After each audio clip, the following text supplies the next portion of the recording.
Now at 5, breaking news, a shocking verdict in the LA case of Harvey Weinstein. We are live with which counts the disgraced movie mogul was found guilty and not guilty on. And the latest on a suspect caught on camera carving Nazi symbols into the base of a menorah on the first night of Hanukkah. Plus, the push to decriminalize so-called magic mushrooms in the state of California. Hear from the state senator who reintroduced the bill. The news at 5 starts right now.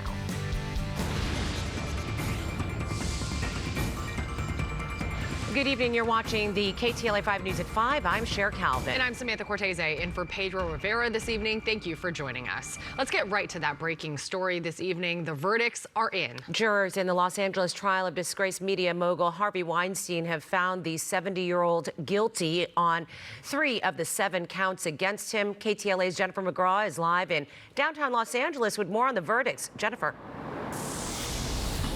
This has been a lengthy trial, and let's not forget the second trial in separate charges involving rape and Harvey Weinstein. And today, once again, victory for his victims, saying that at least he won't hurt anyone else again and likely won't be let out of prison. Take a look. There's multiple charges that he was found guilty on today. We know that 3 of them he was found guilty on. This is the second criminal trial for the 70-year-old one-time powerful movie mogul who is 2 years into his 23-year sentence for rape and sexual assault conviction in New York.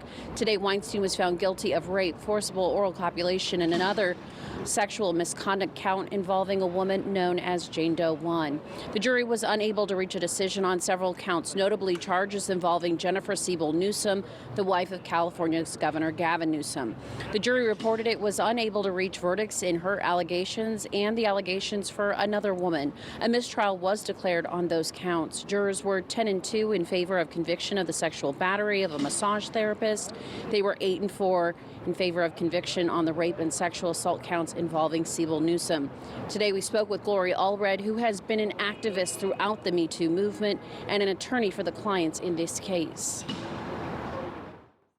We are so grateful to the courageous women who filed police reports, who testified in a court of law, who underwent very brutal cross-examination, and they have done a service for all of us. And I do believe that there has been justice in this case, in the sense that he has been convicted of some charges.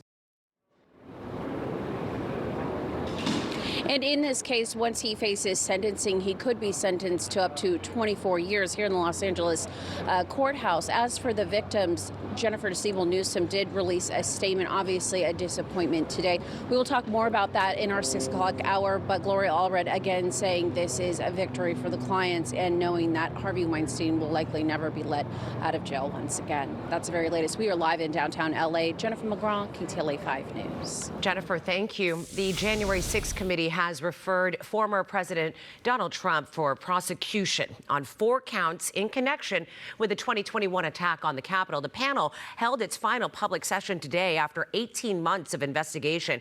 The committee recommended 4 criminal charges against Trump, including assisting or engaging in insurrection against the United States, influencing or impeding an official proceeding, conspiring to defraud the United States, and unlawfully or willingly making false statements to the federal government. They also aired new evidence from a recent interview with longtime Trump aide Hope Hicks.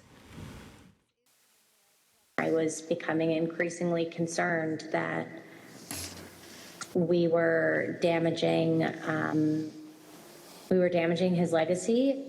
What did the president say in response to what you just described? He said something along the lines of, nobody will care about my legacy if I lose, so that won't matter.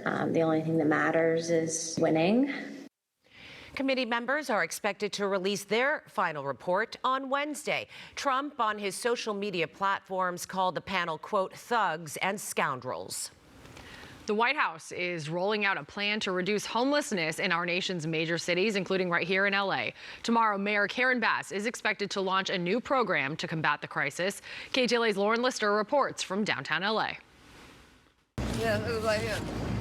Brenda Johnson lives on the streets of Skid Row, telling us her tent was on this block when she left this morning, discovering the sidewalk had since been cleared. She says